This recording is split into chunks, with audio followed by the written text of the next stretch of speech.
Welcome to the Scene Snobs Podcast. Ooh, baby. That sounded more like, what's that one song where it's like, ooh, baby, you're making me crazy. Atari Billionaires Club. Yes. That doesn't help at all. That's Yeah, the name that's of the song? How Bizarre. How Bizarre. How bizarre. See, I'm not there. If people are like, hey, what's a song like Radiohead sang? I could probably name a good amount. Okay. But if somebody's like, hey, what's that song that the B-52 sang? And it's outside the two that I know. Love Shack and Rock Lobster. Your shit is rocked because I don't know what the hell they say. And welcome everybody to the Scene Snobs Podcast. They're getting more subtle in our retirement days. Yes.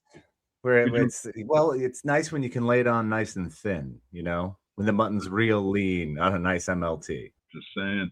A nice mutton, lettuce, and tomato.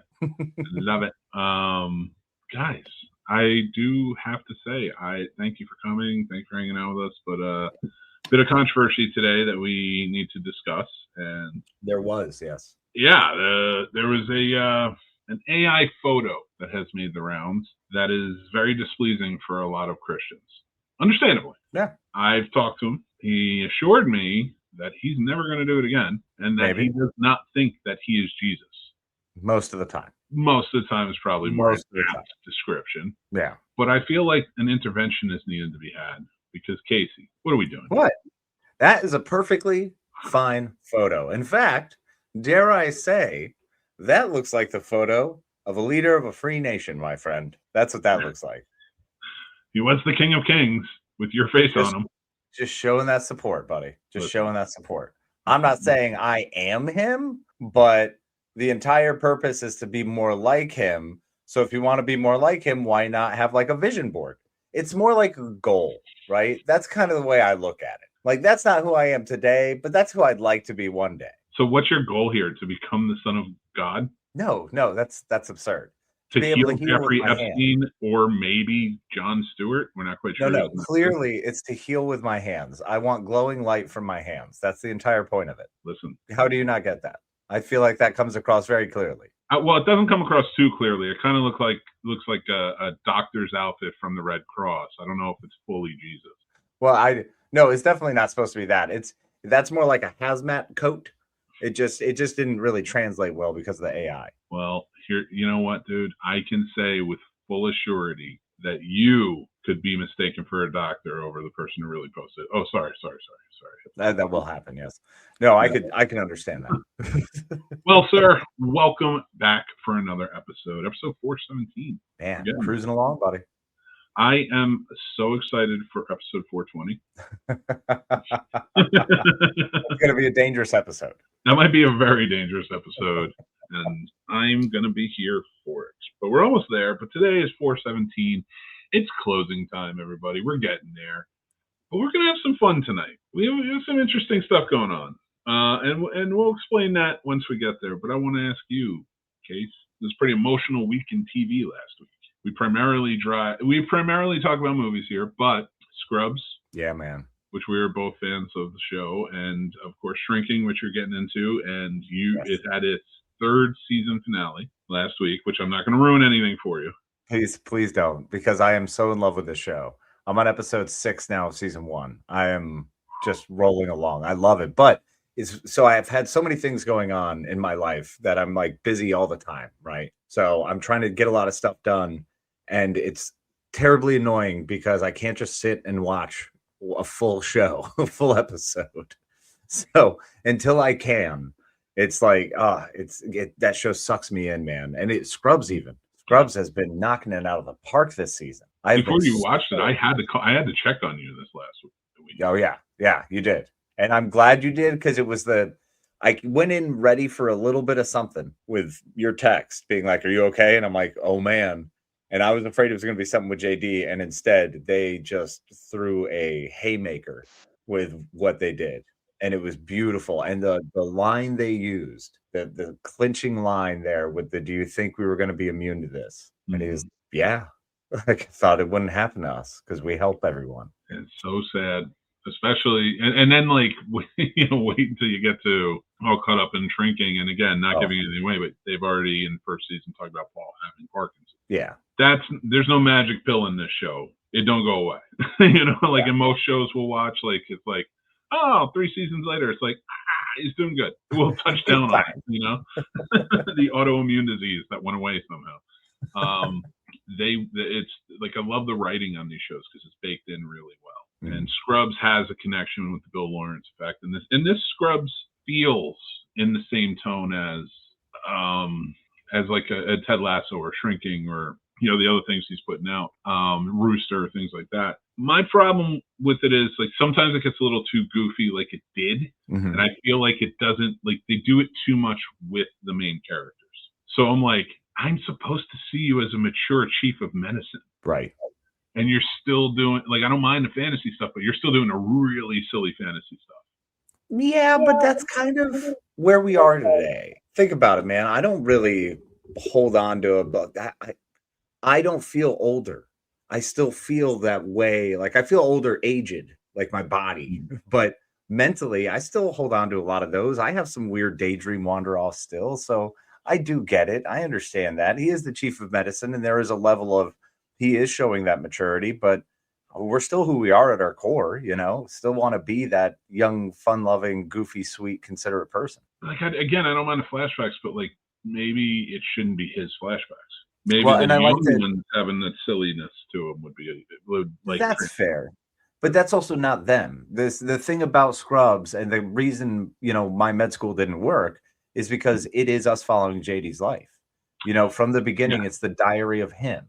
So it is more in his mind, but we do get his stories, her stories, the other tales from other perspectives.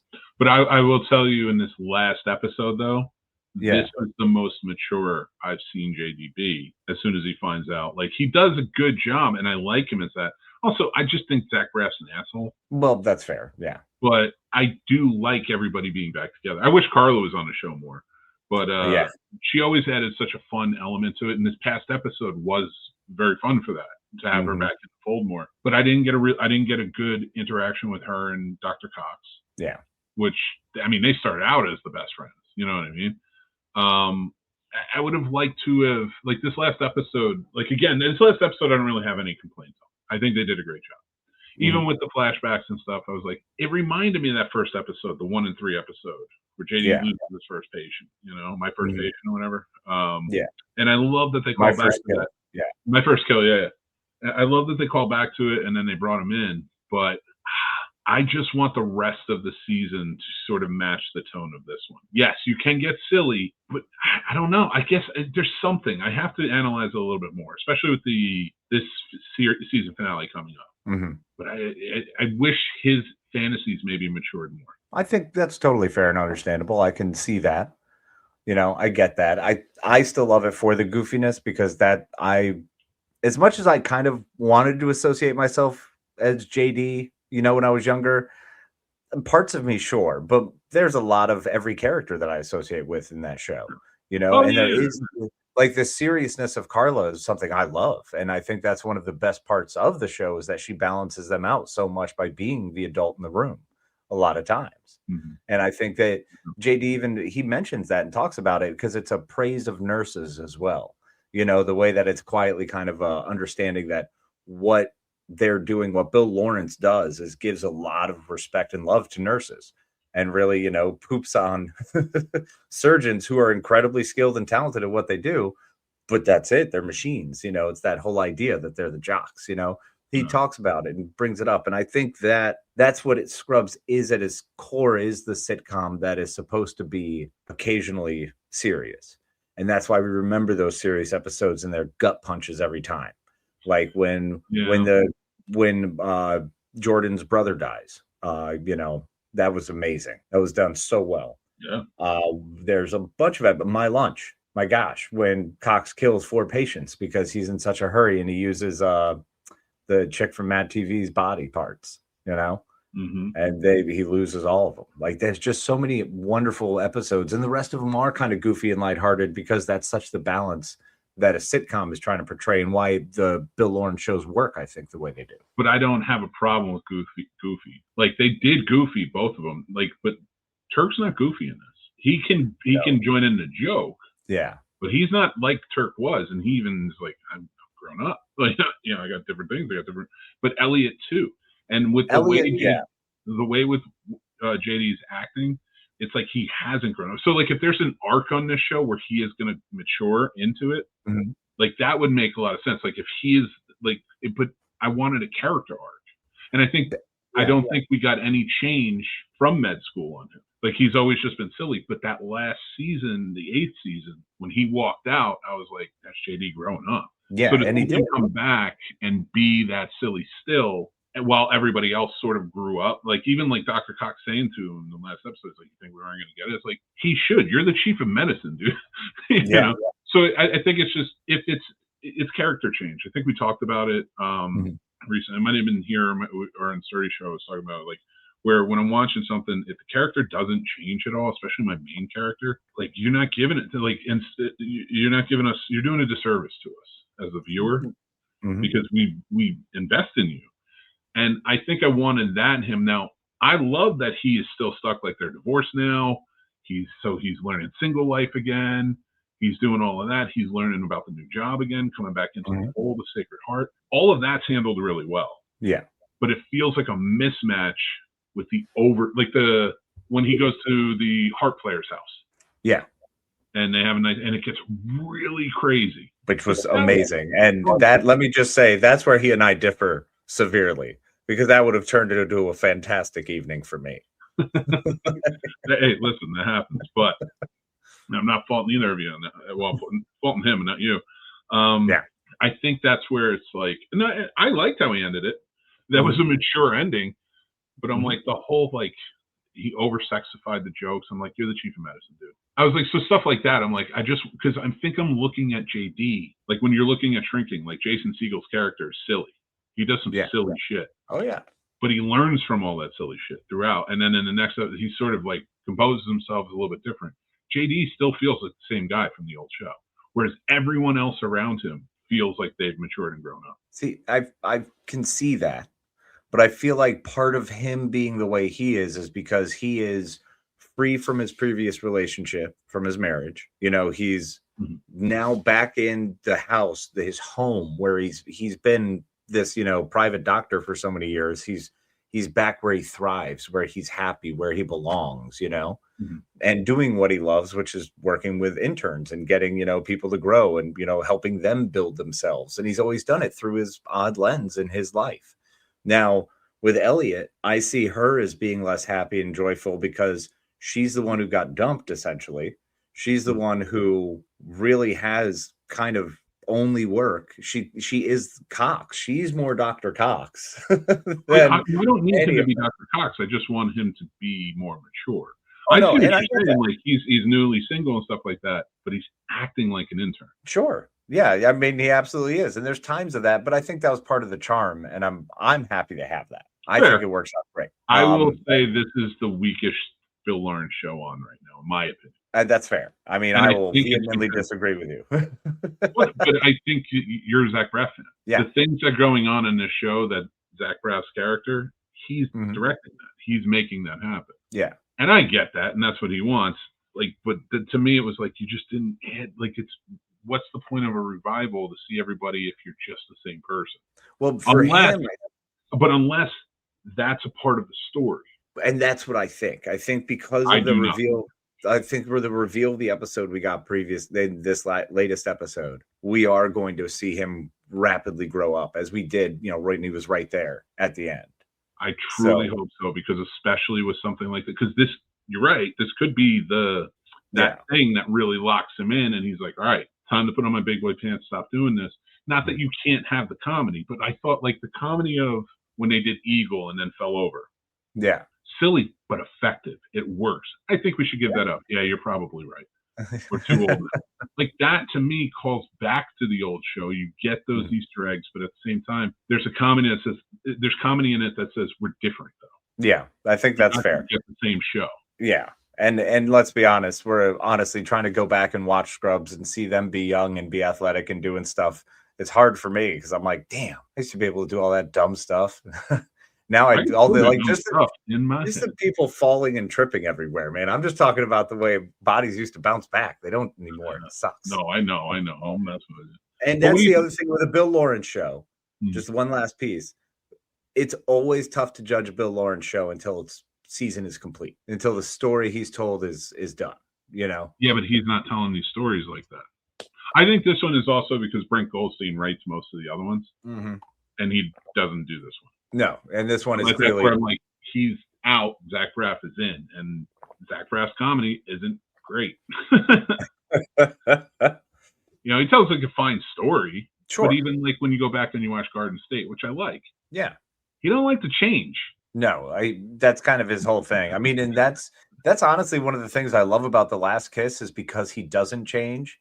He never really, he doesn't grow. He doesn't learn. He just sits outside. That's it. He sits outside. He acts like a child and sits outside her door until she lets him back in. He wore her down. He was such a, like, and I'm saying this from the eyes of now, back in 2000, whatever, I was like, that's romantic. Yeah. Because I know he was an dude. idiot kid. Same. Because I was an idiot kid. And like, you know, grand gestures and all this stuff like that was what was supposed to be romantic. I do not think that in any way, shape, or form now. Not that grand gestures aren't important, but they should be important for the right person, not anyone. Exactly. That was like Ed. Do you remember the TV show Ed? I mean, that was one of my favorites. When he legitimately shows up, he shows up as a freaking knight in a suit of armor with roses. I'm like, yep, well, that's apparently the perfect embodiment of who I was for like a solid 10 years of my life. And I think that's where I want JD to graduate from. Yeah. But again, like, because Bill Lawrence has a good focus on making changes, like, again, like Jamie Tart is the greatest character arc in TV history. Oh, it's phenomenal. From beginning to end, to being the most hated fucking human being on that show, to being one of the most loved, if not the most loved. Yeah. Like, and gradually does it. And my thing was with this, I really want JD to not be Dr. Cox. I want him to be JD. Yeah, of course. But I want him to take that more mature role in, like, still be silly like Cox was, but in his own way, in his own JD way. But it doesn't feel like he's leading the charge. Yeah. So, again, we'll see. I saw a glimmer of hope with the Dr. Cox thing and the way he was like, all right, you're going to listen to me. I have a plan. We're going to follow it. And that's where I'm like, play off of this. I think it'll work, man. Well, you're an optimist. And I'm an optimist too. I'm not a Scrubs optimist. I'm not a Zach Braff optimist. Let's just say that. I am till that for some. I'm a Zach Braff apologist. Like, sometimes I'm just full on. I'm so on board with the man and his career. I'm like, yeah, he's an artiste and kind of a dick, but he's also a fixer of shows and he's a pretty good director and he has a certain style, and I can appreciate that. You know, he was JD, man. He was on Star Wars. But yeah, well, and also the Scrubs Christmas. If you haven't watched the Charlie Brown Scrubs Christmas, I'm pretty sure I've shown you. I show everybody. It's one of the best. Yeah. It's been a while. It's literally just the Scrubs voiceovers on the Charlie Brown Christmas special, but the Scrubs characters do it. So it's every single Scrubs character, the entire cast. All right, I might need to watch that. That sounds cool. It's amazing. I'll drop it to you in the chat. Yeah, and now you're watching Shrinking too, which has one of my favorites, and Jason Segel. Well, he's phenomenal. I love him. So good in that. I mean, not just How I Met Your Mother, but Forgetting Sarah Marshall. Amazing. It's a classic. There's so much about this show that's going to happen. That's going to make your geek heart shine. Oh, by the way, I don't hate Zach Braff as much as I hate Ted Mosby. No, I think we all hate Ted Mosby. Not Josh Radnor, actual Ted Mosby. Yeah. No, Josh Radnor is just another artiste, and that's fine. I'm always fine with actors. Do your thing, man. That's great. But Ted Mosby was a terrible character. It's funny because when that show ended, I feel like the next year all the movement started. Like, it was right in the next step. So that show could no longer be looked back, revered upon, or put in syndication. It was immediately like, oh, we're going to shelve this because 90% of this is terrible. There is one redeeming character, and it's Marshall, and that's it. Yeah. Yeah. I was seeing if there was another one, and there's not. Nope. I will say, though, I do love Colby Smulders. I think she's fantastic in everything she shows up in, and that may be a hint, but I'm just going to move on. I love Colby Smulders as well, and her just being so freaking funny in that show. Man, her character, Robin Sparkles, was a brilliant bit. Yep. Like, there are brilliant bits in that show. But the show overall being about Ted Mosby trying to find love, like how he meets the mother, it's like, yeah, some of us did some pretty junky stuff, but he went like depraved. Like it was bad, man.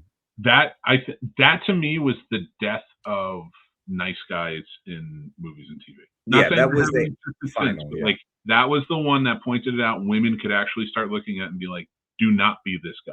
Yeah. And hey, sorry, Ted Mosby. I know you probably weren't going for that, and I think that might be why with JD, I'm like, don't stay a nice guy. You did a lot of work on the original series where you grew up, because that 8th season, especially that finale, he did so much growing up with his son and such.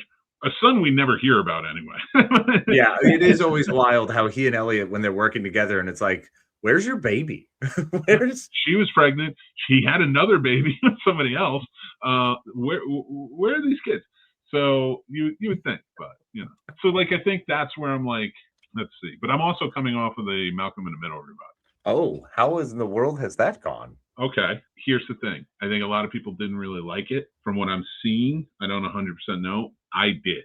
Okay. I thought it was 4 episodes, quick, brought everybody back who was willing to come back. Like they recast Dewey. I heard that, yeah. Because he doesn't act anymore. So I mean, I get it, but was that? You put it on the comments. That's all right. Everybody. Oh, did I really? My bad. So you get this.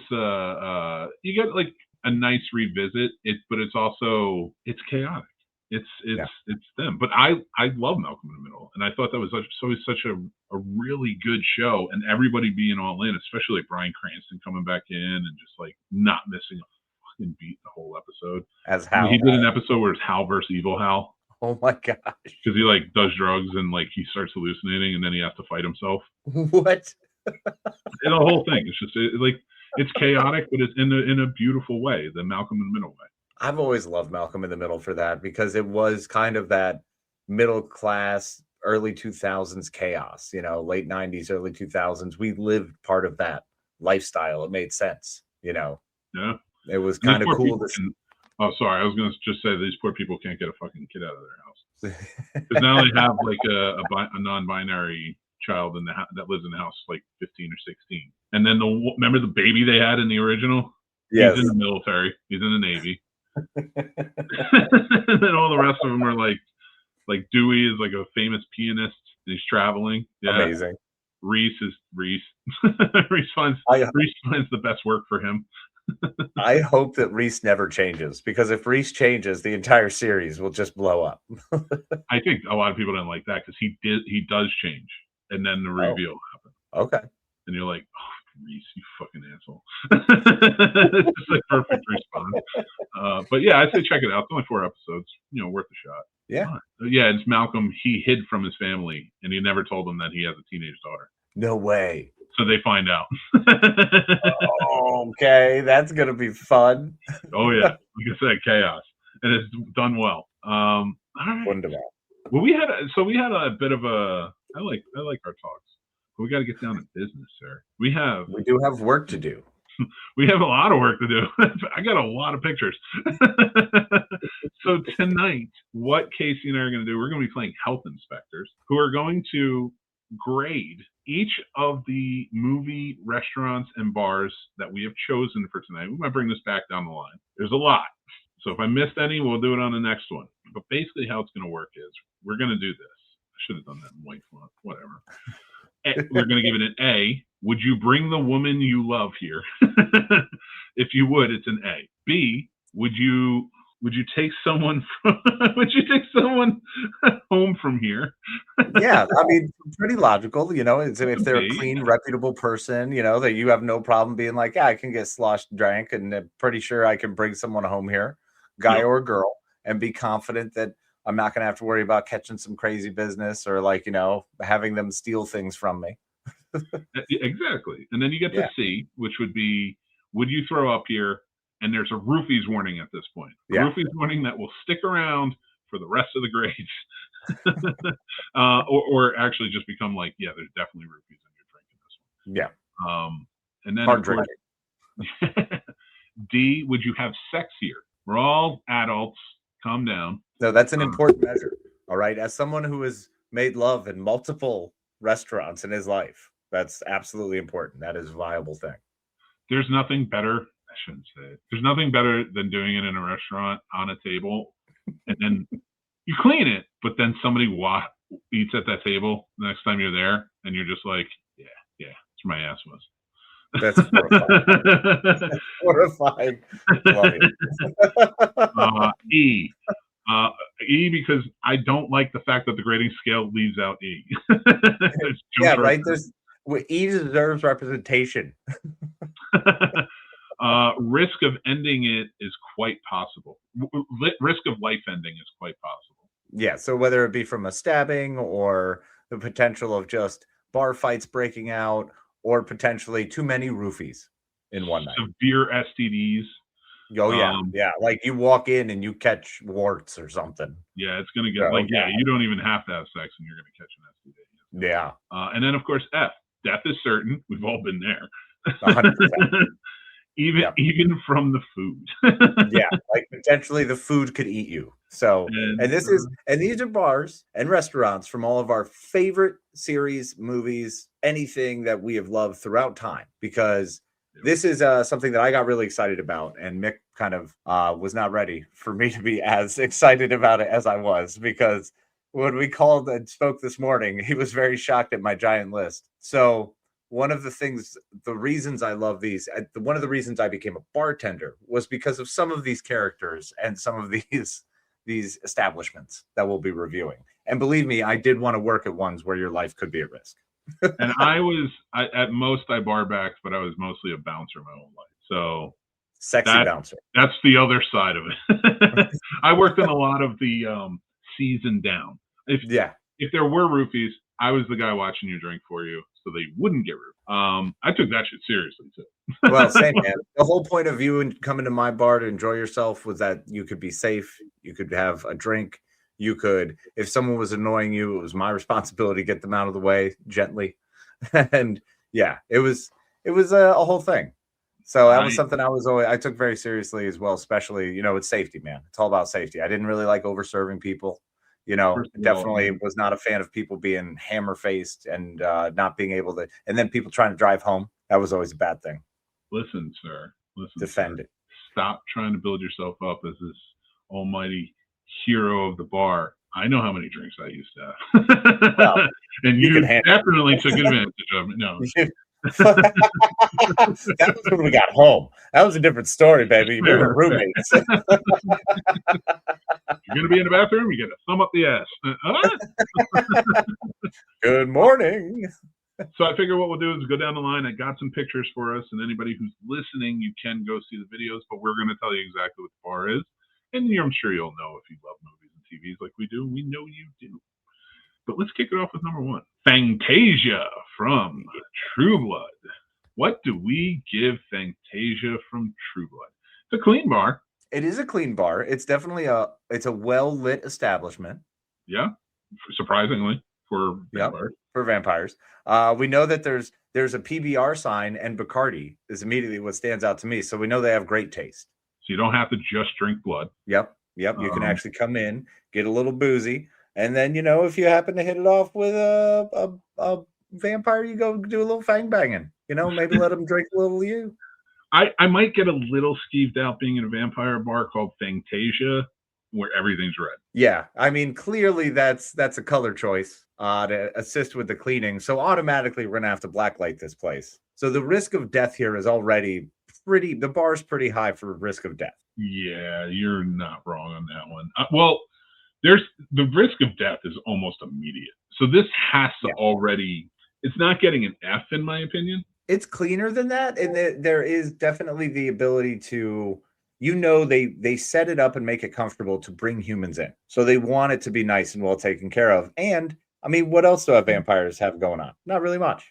I would eat there though, and I would eat there 1,000%. Oh yeah. But in normal I'd have sex there. I'd have sex there 1,000%. That looks like a beautiful, clean German sex dungeon bar. I'm in. Well, yeah, but no, would have sex here, and that's the low bar. You can have sex in all places from up.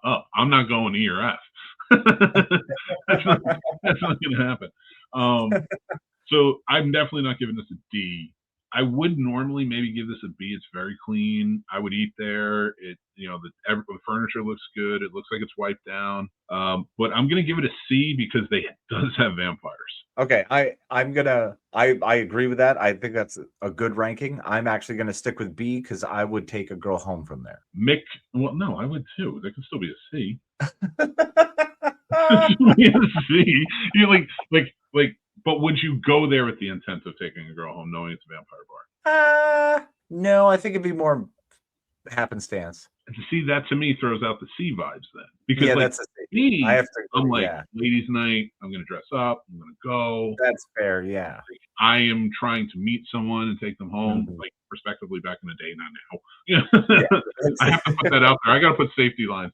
Yeah. The thing that keeps me from putting a B is this fucking vampire. Look, I get it.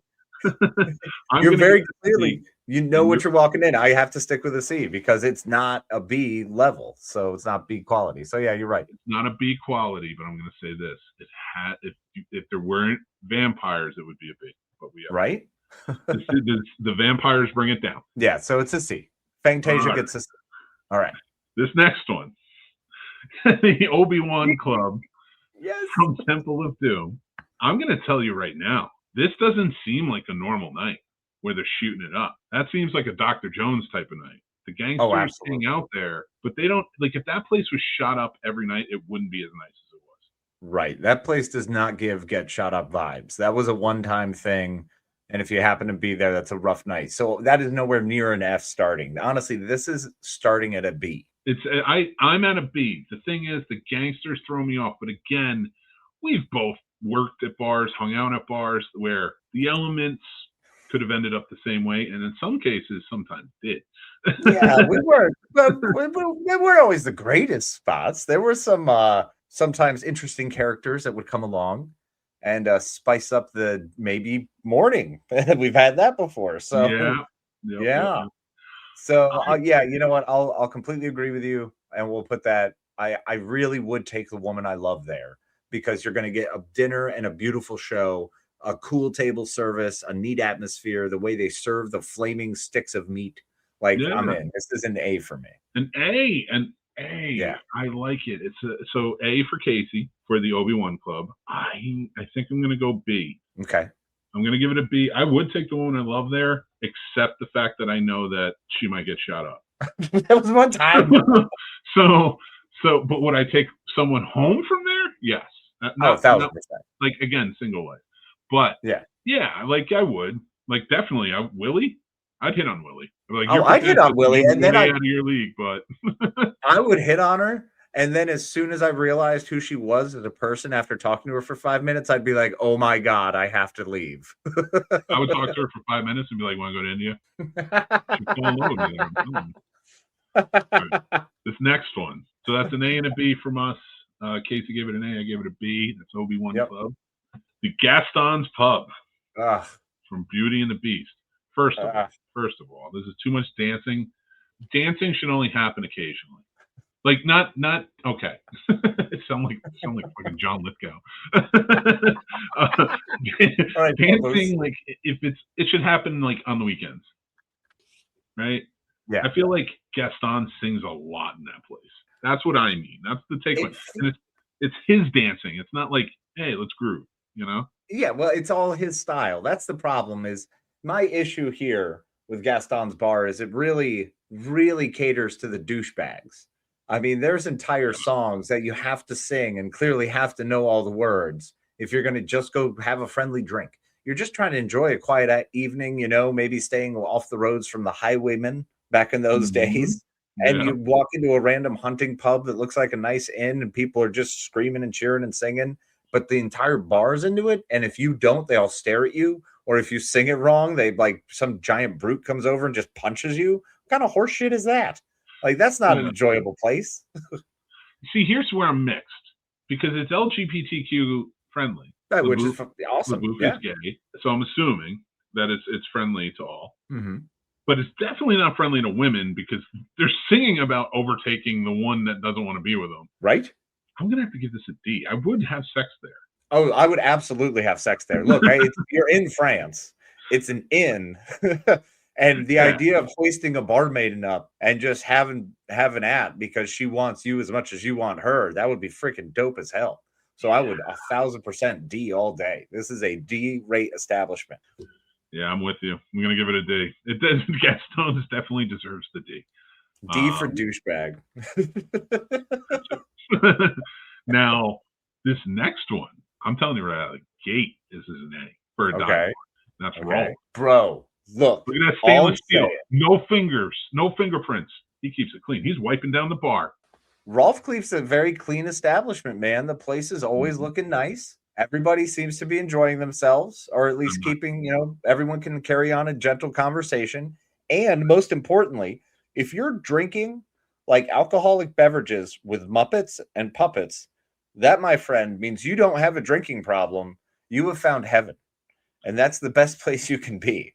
That's like Gladiator's speech of you're riding in Elysian fields. Don't worry, you're dead already. Man, if you're sitting at the bar drinking with puppets, life is good. You've done something right. Now, I feel like I have to give this an A. It's an A for me. See, the way Rolf's has always come across to me is like that really nice hotel bar that people actually go to who don't stay at the hotel, but they want to go to have a nice, relaxing drink and, just pleasant company. Someone's doing crosswords down the corner.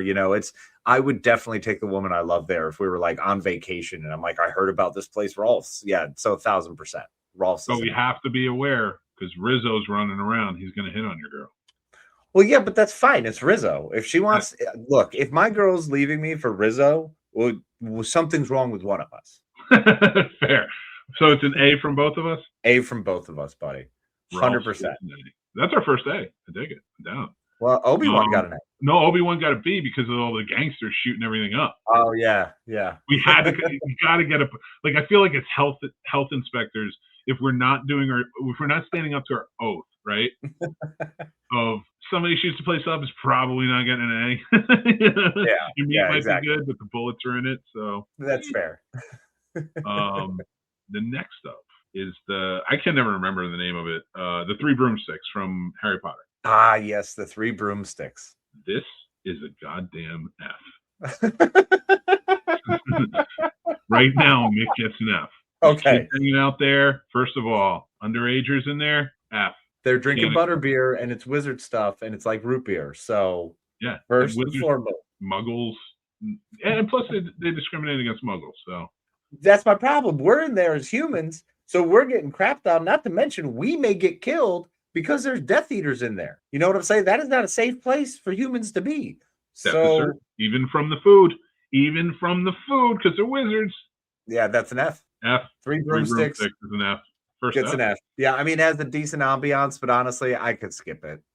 And what if the wizards make all those like antlers fly off the wall at you? You're done. You're pierced.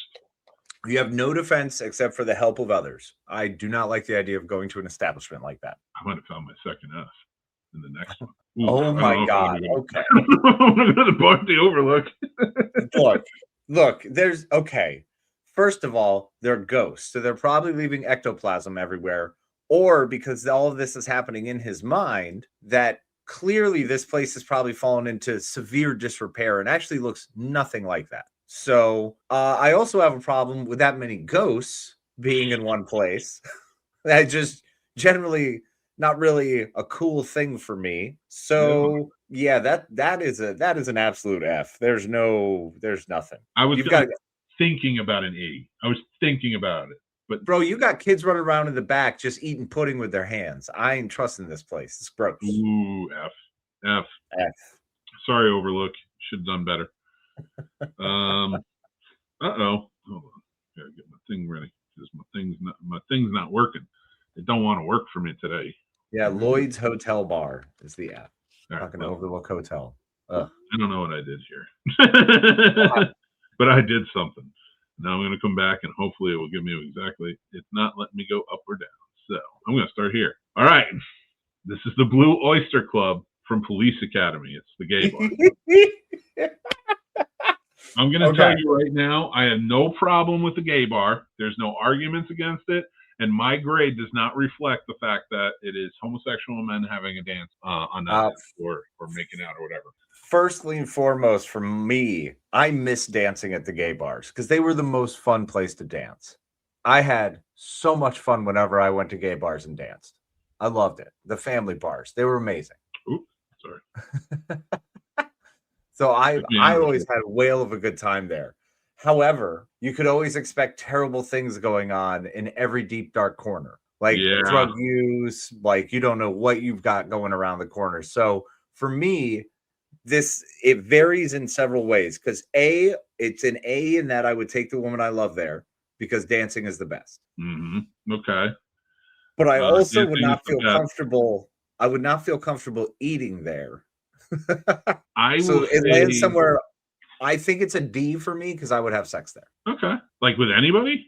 I don't care. I'm not judging you because if I'm in there. Do you know how many straight women actually go there? No. Quite a lot. No, listen. Because they feel safe dancing there because it's a fun place. You can never. No. You can't stereotype gay clubs from the 80s to every gay club now. That's not fair. There's a lot of We're talking about the Blue Oyster Club. So let's say the Blue Oyster Club, probably a little different because it was a much more closed environment. Listen. So probably an E then. All right. I lost my ability to put up the thing. So E, I'll give it an E. Yeah. Well, we can give it D's and not have sex with. We don't have to have sex. It's not like but because we would have sex there. We can keep it open-minded while we drink and then leave. Yeah, that's what I'm saying. So yeah, I give it a D. I stand by my D. The Blue Oyster Cult gets the D. We're giving the Blue Oyster Cult the D. Next up on our list, there it is. Yes, Rick's Cafe. Rick's Cafe, baby. I love it. This movie is one of the reasons I became a bartender. This movie is, oh my God, so good. Being Sasha would have been the best job because you just make a boatload of money and you get to hit on like banging chicks who are just smoking hot. Yeah, but there are Nazis. I had to fix myself. My apologies, and I'm back. Okay. Back in the New York groove. All right. Rick's Cafe, what can I say? First of all, there's a shady element. There's always cops shooting people. There's always bad people. I don't know that I would give it. It's not certain death, but I'm probably going to give this an E only because it does draw the element of gambling, which I'm not against. Like, remember, I'll go to this place. Yeah. But I need to warn all of the people going in as the health inspector as to why it's an E. You're probably going to die here. And Rick is probably going to shovel it underneath the carpet, and it's just going to be done. I don't think it's that likely you're going to die here. I'd still put this actually up at a C because I would comfortably eat here. It's a nice establishment. Considering the time, it was relatively clean. I think they did a good job keeping it, kind of on the up and up. People seem to enjoy the food. A lot of older guests came in and enjoyed themselves. So, yeah, I'm going to have to go 100% with the C on that. Okay. Roofie warning engaged. You talked me up a bit. I don't think you're going to die right off the bat, so I'm going to give it a D. Okay, sweet. I would have sex there. Yeah. Rick 1,000%. You kidding me? There's a whole balcony system, man. They've got like a fire escape side balcony thing. I'd be banging all over the place out there. Yeah. You know it. You know what's happening. All right, next up is one of your favorites. I didn't get an indoor shot, but P3. Yes. What you got? What you give me your rating on this because I'm having trouble remembering it. Okay, so first of all, this is Club P3 from Charmed, run by the sister Piper, whose husband was Leo. Brian Krause, great friend of the show. Shout out. Got it in. But P3 was a really cool 90s nightclub that was also kind of like a hip lounge that also had this huge wraparound, beautiful bar around it. The really nice place. Now, I do remember them actually throwing their trash away in dumpsters. So that's helpful. Unlike another one that we have coming up, I'm sure. So, and they did do a lot of in shots of things happening like in the back. So like the kitchen shots were always, it was a clean kitchen. They did a good job. I mean, you have a chef running your kitchen. And they had a huge storeroom. So they never really seemed to have too many animal problems or any issues like that.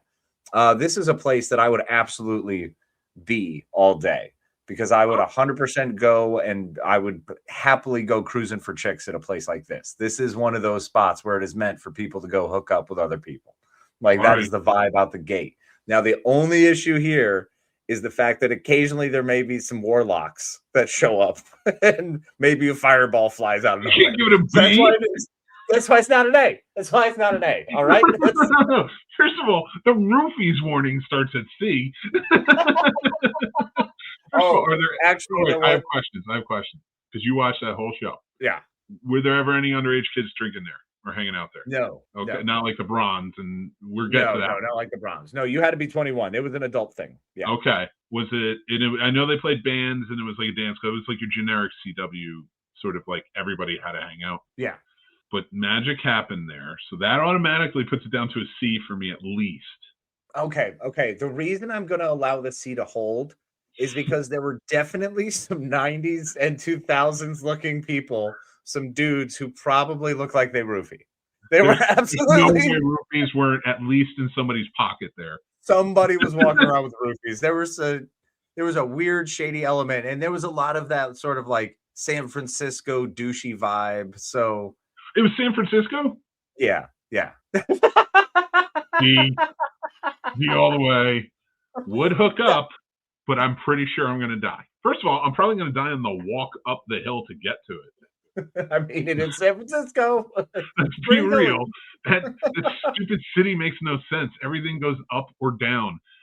And who wants that? I'm still giving it a C. I hold my C firm. I'm giving it a D. Would hook up if I was single. I mean, listen, the sister's right there. The first 3, and then the next 3, and then I'm sure they added like 4 or 5 more by the end of the show. I mean, who knows at that point? No, they didn't have that.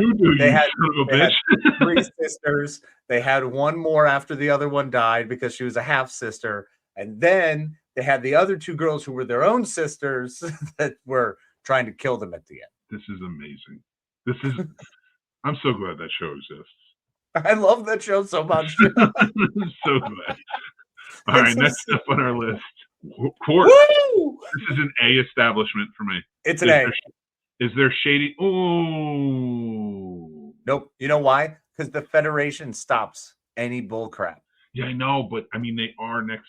They're next to the wormhole. They're going to war. That to me that might bring it down to a B. look. At some point, maybe fuck me up.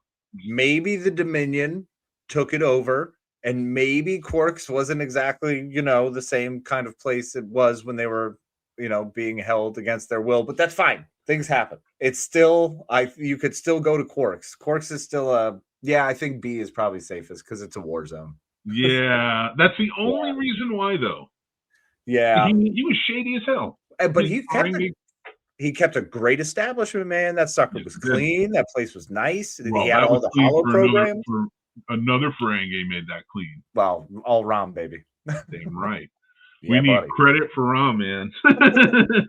You know how I feel about Rom. And plus, you had Morn there. Morn made me feel good. If you saw Morn at the end of the bar, life was good, and he would talk your ear off. That's true. I love when they always said that. They're like, he'd always be like, "What have you been up to?" He's like, "Oh, I just finished chatting with Morn." When people are like talking about having talked with Morn, and Morn never says a word on the whole show. And then he would just open his mouth. Oh, it was such a good show. Man, and the Dabo girls, bro. The Dabo girls. Oh, the Dabo girls. Good call, plus you had a holiday. Total Recall. I mean, say right now, I've done 3 boobies. The one that I love is already there. And I do love, so this is a great spot, the last resort, right? Which is the last stop before you're on Mars.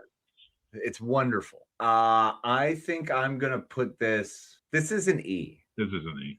Because I desperately want to go to space because it's space. So I'd love to go there. However, you're in space. So everything wants to kill you right off the bat. When they shut off the air. Yeah, right. But they've been living there for a long time under those conditions. So that's a risk of life ending. That's quite possible. It's right. Not that certain. That day it was. That day it was gotten an F from us, but we got to walk away, so we're good. All right, what's next up on our? We were good. Oh boy! And I'm going to challenge you on something you said to me earlier about this bar. because you said it was Jake's. I disagree. Okay. There's another bar I put on here is Jake's. Okay. And when we get to that, I'm going to be like, that's what I mean. But this is McLaren's.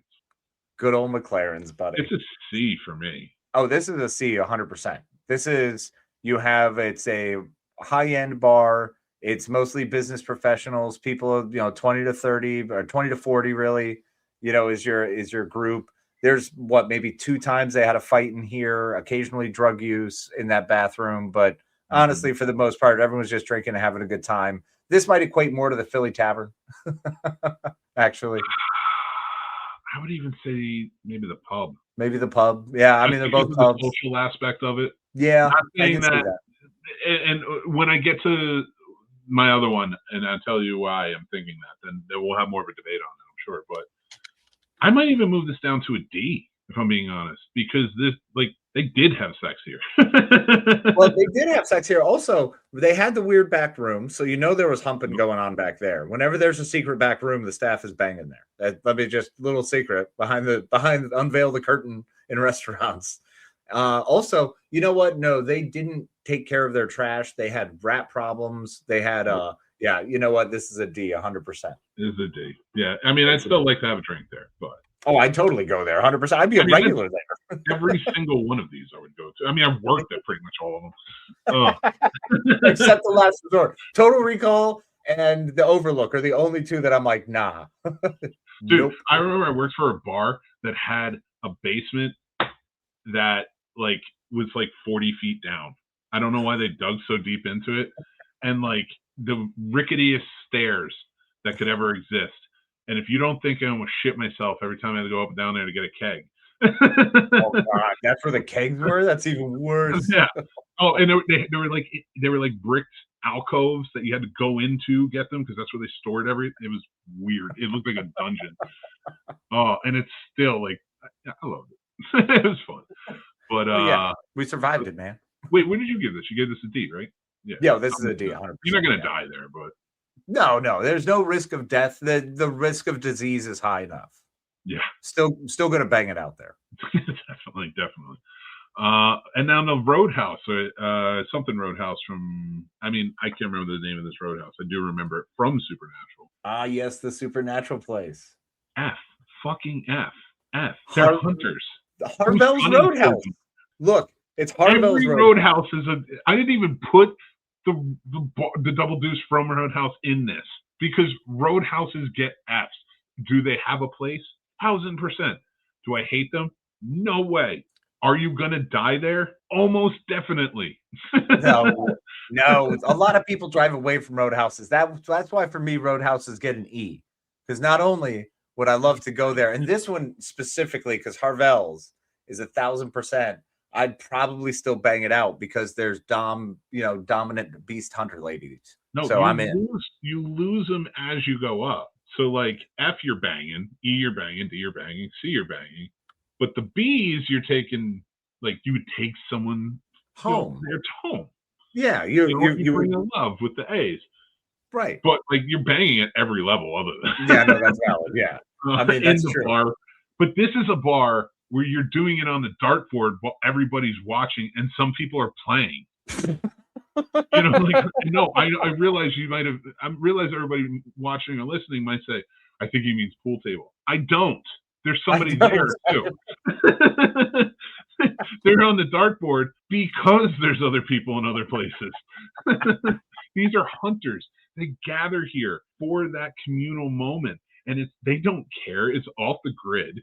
How many monsters are searching them out? Mm-hmm. This is a disaster. I'll give it an E because you're right. It's not certain because they do drive home from there. Right. But it's up there. That probability is high. This is like an E and a half.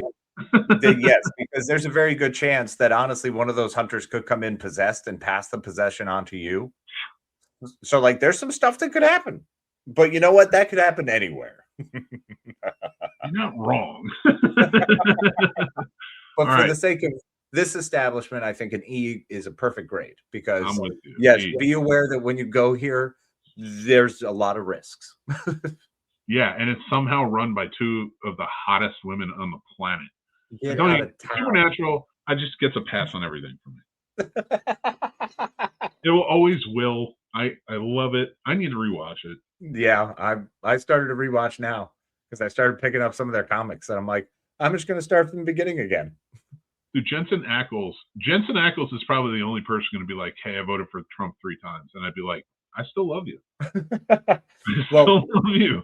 I actually tried to get River to watch it because I was like, well, Supernatural would be a good one. This could be a good show for her. So we flipped it on to start it, and I was like, oh my God, I forgot the first season is actually terrifying. Like it is. Oh, it's hard, but if she likes hard, it's good.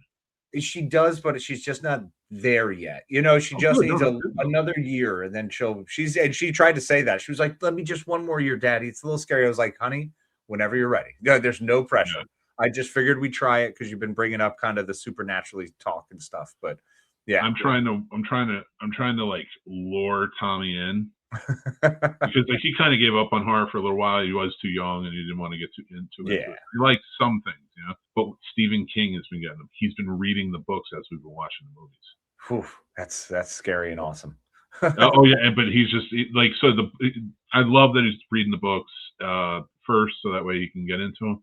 It's the long walk. He really wants to see that because I told him how brutal the fucking movie was. Wow. Yeah, and I'm gonna let him watch it. I'm gonna say that's what they want. Yep. In your army, in your military. So think about it. What'd it be like? What's next? Where are we going next? All right. You ready for it? We're taking a trip to a diner. You want to guess? Moe's Diner. Nope.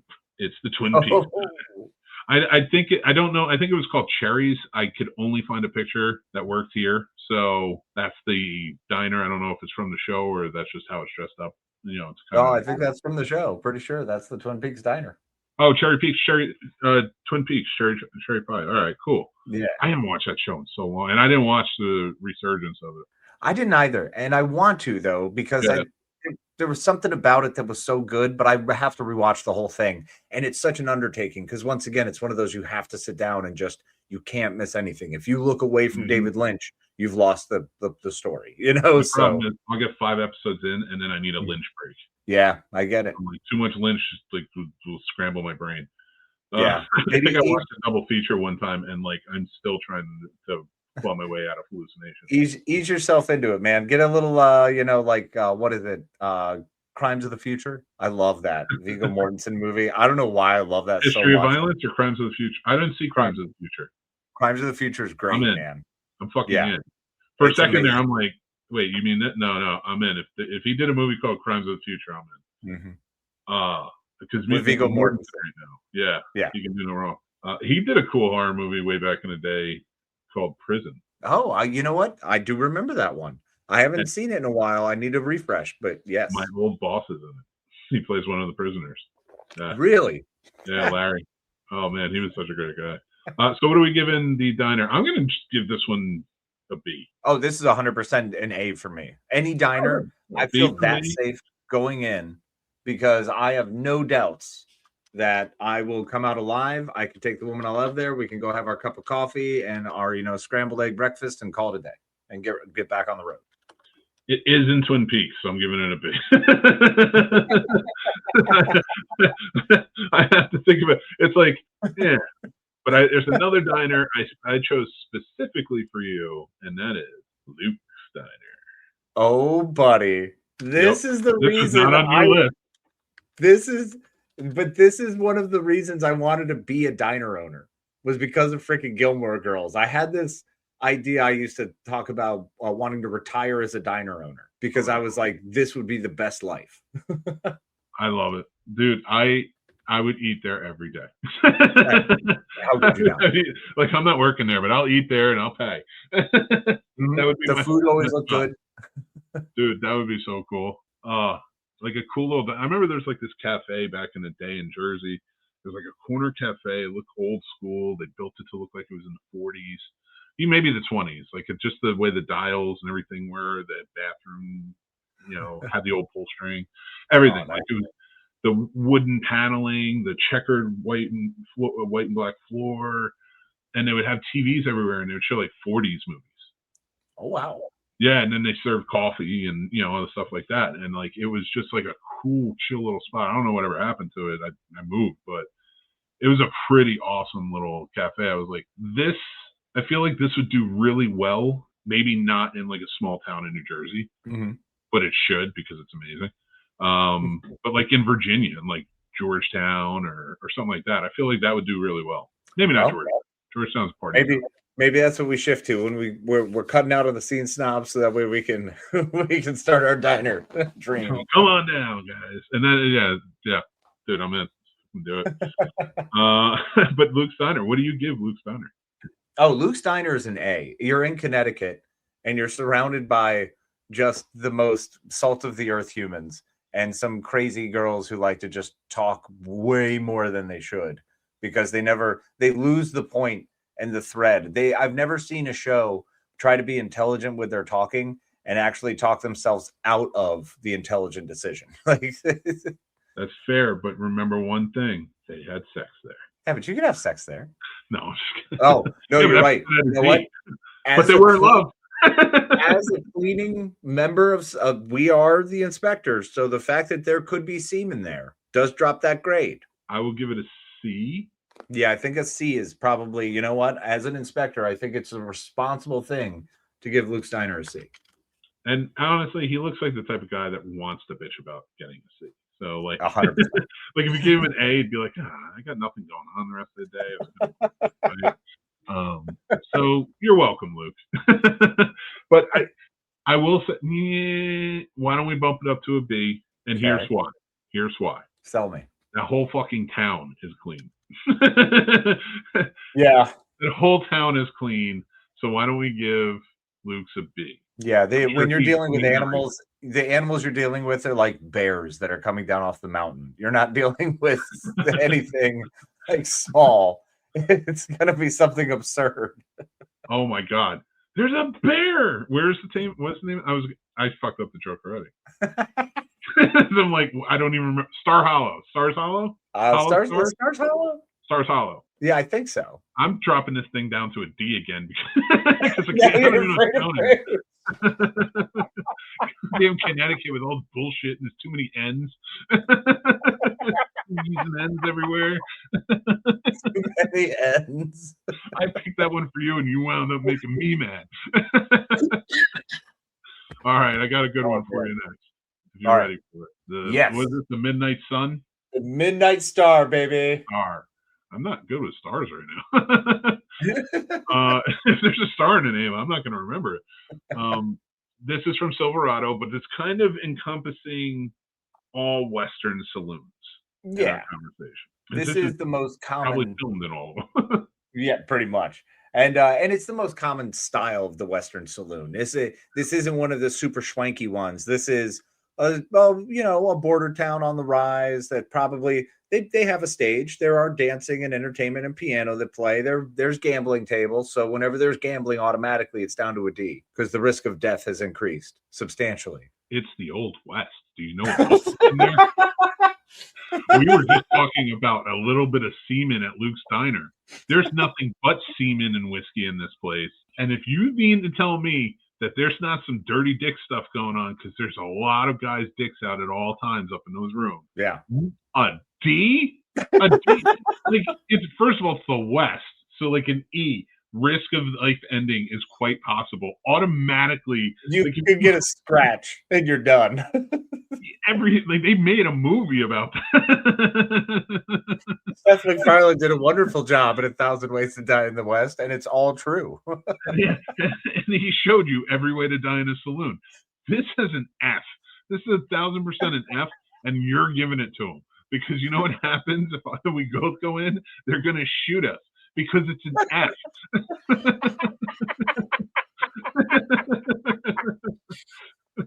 Yeah, I have to concur with my illustrious friend because it is indeed an F. Every Western saloon is an F, especially here or in Back to the Future 3, because I feel like they're very similar. Back to the Future 3's, they dolled up and was nicer. This one was much more plain. So okay, but even then, you know what the one for Back to the Future 3 is, and I'll bet $1 million because it was both filmed in Universal. Is Bill and Ted. Oh, Look what happened in the bar in that one. He threw him through the wall. So, F. I'm keeping an F. It's got to stay there. Even in Back to the Future 3. I wouldn't want to go there. Well, I feel like I could just beat the shit out of Biff. If Marty could do it, I feel like I could do it. You'd be fine. You'd knock him down. I'm going to give him Fat McGraw. And that's just where I just pummel him. Just wail on him and then have him fall into one of those like horse troughs full of water and then just lay on him. No, what I do is I start somersaulting the best that I can, which is to say that's like rolling on my side.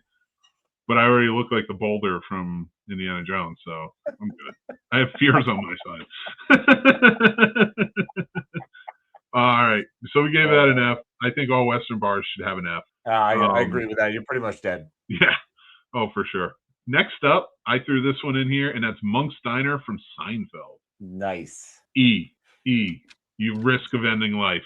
It's New York Diner. They even showed, remember he had Paco was cooking, so there was rubber bands in the soup. Oh, yeah. I cannot give this above an E. And we made this one up. I have to agree because this was during an era when they had just finished a lot of renovations, and Monk's Diner clearly was still trapped in a time before that, and which means there was some stuff in that kitchen that was growing stuff in that kitchen that had remembered the time from years past who was growing those things from that kitchen. Yep. That is layers of bacteria that goes back like to the ancient times. Again, I'll call it an E because I don't think I'd die there. I think like the Seinfeld group, I'd probably eat there a lot if it was right outside my door. Of course.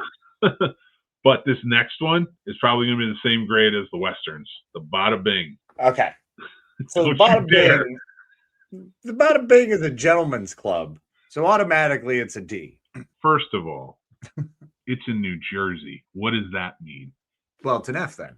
If you're taking your life in because it's in Jersey, it's got the good fellas. I mean, you've got nothing but like hitmen and crazy dudes and people who kill people just for looking at you wrong. So you're already, and you may be getting a dance from a girl and not realize that some dude who's mentally unhinged happens to love that girl. So he decides to beat the shit out of you or make you eat your own beer bottle. And that doesn't sound like a good time. So this is an F. Don't go to this establishment. You know what's wild is that like that's all of them. It's not just the Bada Bing. like that is quite possible scenario in every Jersey strip club. I feel like that is far too true. I hope against hope. I've never been to the Bada Bing, which is not the Bada Bing. I can't remember the actual name of it, but I hope against hope that there's no scrap metal yards near it. I am willing to guarantee. I am willing to bet on someone very close to me's life. I haven't decided yet. Give it time. Probably someone.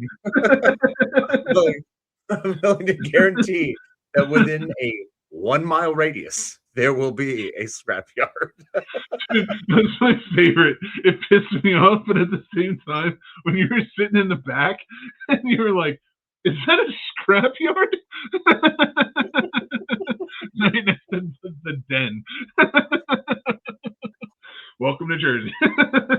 I mean, it was just the most prolific moment of my life when I was like, that is a strip club that literally backs up to the fence of a scrapyard, and not like a small one, like an industrial I-beam building scrapyard. Like, yep, right across the street from a major highway and an abandoned movie theater.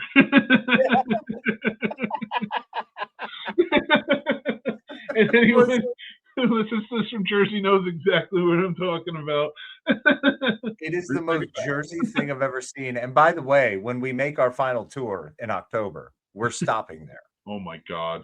I don't care if you want to sit in the car because you're like, I'm afraid I'm rolling down the window, you might get tetanus. I am taking that risk for posterity. Hey, I still love it. What are you gonna do? So we're giving this one an F? Oh yeah. Bada Bing, yeah, F all day. Bada Bing is a definite F. I'm not saying all strip clubs. Bada Bing for sure. No, it's not shenanigans in Schenectady, New York, where we would guarantee you a C all day. No, they're A++ in my book. Thanks for sponsoring. This one I added for you. Was it Mystic Pizza? Oh yeah, Mystic Pizza. Yeah. This place looks like man, it's I getting a remember good grade. these, dude. Some of these old bars were so great. These kind of places where you just pop in and it's that small and you're just hanging out. That's most of New England. So yeah, but also it's old, which means there's a lot of weird dead stuff in there. Kids generally run this thing, which means they either don't clean, they don't care, they don't put the effort in, or they're just banging everywhere anyway. So this is probably a D. Yep. Yep. I did not expect that from Mystic Pizza. I may need to watch that movie again. How did you not see that Mystic Pizza? Well, here's the thing, though. I watched the TV edit. That's like the level of Mystic Pizza I watched back when I was a kid. That's fair, and they definitely removed some of the things. So, oh well, then I'm 100% watching Mystic Pizza. Yeah, you have to. You have to. Fuck yes. But mind you, with that D, I would lovingly go in there and get shit faced any day of the week. That's very fair. That's very fair. We're going up. That's one of the spots we have to go to. Absolutely. Pizza. Oh, all right. This one I added for both of us. The Peach Pit. All body. All right. You want to hear mine first? Yes, I do. All right. A D. Gets a D. There's no way these kids clean. It always looks kind of grimy. I can't do it. I can't give it a good. I can't. It's a D's good. They're probably having sex there. It was. What's his name? Fucking Mel. No, not Mel. I'm thinking of Luke. Luke Priestley. No, not Priestley. That's Jason Priestley. Jason Priestley. What was who? Brandon was Jason Priestley. No, who was Dylan? Luke. I know. Why am I blanking on this? He was like the hero of the 90s. Oh, and he just passed away, and seems a great actor. He did the Jeremiah show. Luke Perry. I don't know why I could not remember Luke Perry's name. I refused to look it up. I was going to pull that out. It was in there. No. I mean, it's still getting a D. I mean, come on. Dylan was banging all over the place. The Peach Pit bathroom looks like Steve's bedroom. Anybody who watched that show knows what I mean. But I'm giving it a D because, like, it still melts.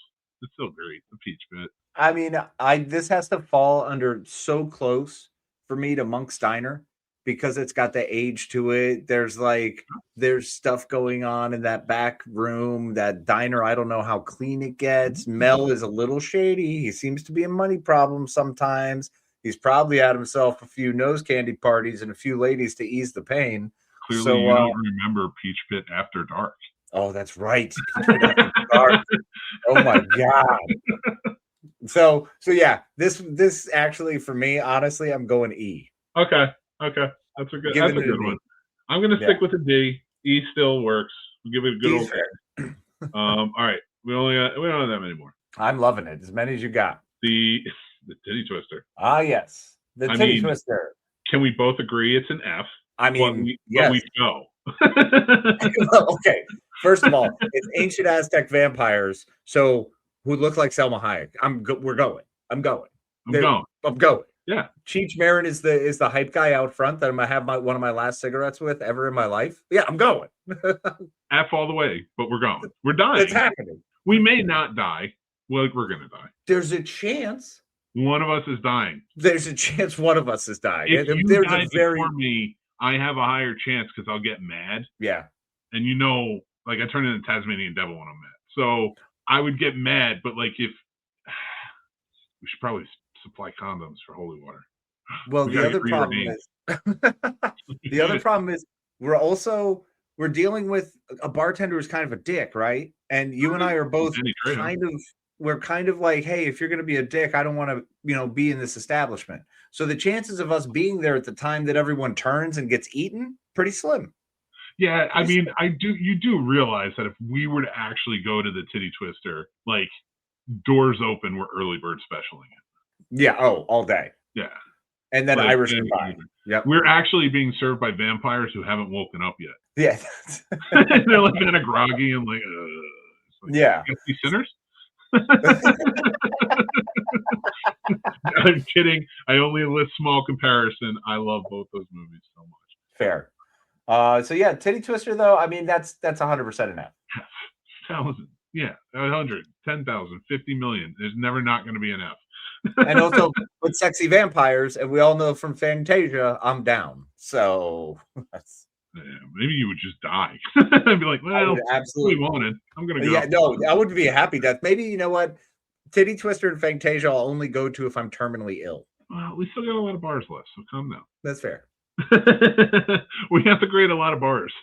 Now, this one's the one that was probably more Jake's. Okay. Patty's. Oh my God. Am I right or am I right? With all the antics we did, yeah. Yeah. And this is 1,000% an F. Yes. This is like I feel like the joke wouldn't work if we were health inspectors in there and gave them a good one. No, you couldn't possibly give them a good one because they've done all the worst things humanly possible throughout that place. I mean, it's literally just the king of depravity. Everything. So, it's an F. 1,000%. 1,000% an F. You also gave Jake's an F now. See? Next up, Mos Eisley. Hey, the Mos Eisley Cantina.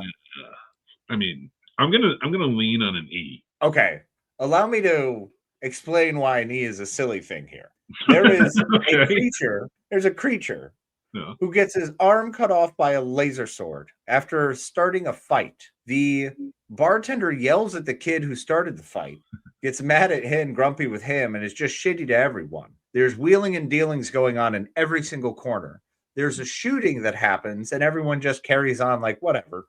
Technically two. Yeah, technically two. So there's an arm chop off and 2 shootings. So on shot first. Well, 100%. So this place is an F because you're walking in with the risk of death from the door. Like there's no question about it. And then when you have the Biff players singing the same damn song over and over, that's going to drive people up a wall. I feel like I could survive in there. I could go in, have some drinks, not get sloppy, and then leave and be fine. We could, because we can also keep to ourselves. It's like an eviler version of the Prancing Pony in Lord of the Rings. Like you need to just mind your business and do what you're doing and then leave, and that's it. That's very true. So we're going with an F on this one? 100%. To Mos Eisley is the baseline of F. That is the reason for F in this ranking. It's what I think of. In my opinion, it's a dirt floor on a desert planet where everyone's just shitty and grumpy and trying to just get money and work around the empire. Nothing is good there. No, nothing is good. Now, this next one, the bar from WKRP in Cincinnati. Yeah, buddy. Look at that. That's what's up. Snooki's bar, bro. Snooki's bar. That is a bar from the 70s. That is a lounge. That is a lounge bar, my friend. Upscale people. That is not a public house. No. The most entertainment you have there is a TV and a piano. Exactly. It is literally the spot where men walked in there, and that was where everyone drank scotch and cognac straight, where you had a lot of rings and a lot of Coke and Quaaludes. And I mean, for crying out loud, there's peanuts sitting out. This is back in the day of peanuts and smoking. That was an upscale snack. Snack was a peanut. Remember, pretzels were the low ball. Yep. Well, no. Pretzels were the next step down. Then, you had to buy your chips. Yeah, buying your chips was the lowest level. So what are we giving it? I'm not. People are having sex there. It's the 70s. Oh, this is a C all day. All right, I'll give you a C. Yeah. Dipping into a possible D because I feel like random sex does happen, but roofies are definitely abound. But that's the problem. Is there's so many. The 70s were just rife with those random drugs everyone had, Spanish fly, all kinds of stuff like that. People were getting dosed all the time and thinking it's funny. And it was the prime toxic masculinity era. So look at them. Look at these men. Don't tell me that these men don't look like they got rapey vibes. Oh, yeah. Come on. Craig T. Nelson in those glasses. Meow. He's giving it. Listen, I'm just saying it was the 70s, man. It was a wild time. Yeah. I'm not okaying that. I'm not justifying it. It's terrible. It's bad. What I'm saying is a wild time. These guys, you could spot them. You'd be like, you're a problem. Everybody thought it was the Al Pacinos.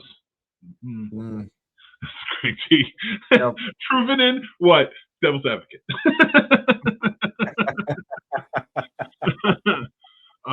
It all comes back to Oh my me. gosh. All right. So we gave that one. What did we give that one? We gave that one a D, right? C. Yeah. Let's still hang out. Oh yeah. No, I'd happily hang out there. The Sin City Bar. Yes. Katie's Club. Katie's Club. Pesos Club or whatever. Yeah, Pecos. This is an F. 1,000%. I'd bounce there, but it's 1,000% an F. Well, I wouldn't bounce. I would absolutely love to bartend at this place because there's chicken wire that's protecting you from the other people from broken bottles flying. 100%. 100%. So I would love to work here. This is like, I've always had the dream of wanting to work at a place that's the most rough and tumble place around. So I think it would be rad. Yeah, I do. I'm weird. I think it would be amazing. No, I don't think that's weird. I'm just saying, I haven't worked at slouch places. Let's be real. Like, maybe not the Sin City Bar, but like, I mean, I've been there for some of them. Yeah, that's valid. But that's kind I'm not gonna let you downplay those. No, that's fair. That's fair. But this is one of those places that I'm pretty sure people get stabbed, punched, beat up, like absolutely demolished. And let's be honest, Jessica Alba ain't worth it. She's worth a lot of things, but I'm not going to put my life on the line, especially walking into that F of an establishment. I'd work there. I wouldn't drink there. That's an F. I would. I mean, like in my 20s, I probably would work there because I have a death wish. Yeah. But honestly, like, yeah, no. I mean, I don't care if Jessica Alba's there or who's there. Like, that's not what paying the bills is what's making me work there. Not pay the bills. Yeah, exactly. I want to work there because I know I can earn money there and have fun and have crazy stories to tell my friends. Like, guys, can you believe this? I survived this. We got to give this an F. This is 100% an F. Oh, it's an F all day. Katie's, you're the worst. We're getting a lot of Fs here in the movies. You guys got to step it up. All right. Yeah. Oh my God, another F. There's no way this isn't an F. There's no way Marion's fucking bar is not an F. Why is it an F, Mick? First of all, a myriad. Look at the plaster. All right, that's not even plaster. It's just stone. That's coming down in a sandstorm. Look at everywhere, just everything. You sit on one of those benches, you're getting a nice splinter in the ass. But anything can kill you at any moment. The drinkers that are pounding it, one of them being the owner, the Nazis that show up, like who else? Like if Indiana Jones isn't there every night, I don't want to go. F. You could get diphtheria from splinters there. It's pretty rough. I get a lot more. They were going to stab each other from that drinking contest. Oh yeah, no. Look, there's a lot of betting going on. This is to me the only reason I would go, and I'm gonna say it.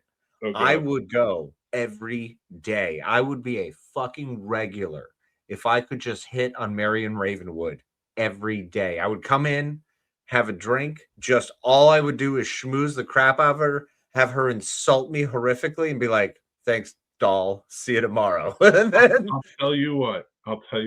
You want some other movies to try and date Karen Allen? I'll help you out. Go into Cruising, and when Pacino goes down to the gay clubs, hit on her because that's his girlfriend in it. Fair, yep.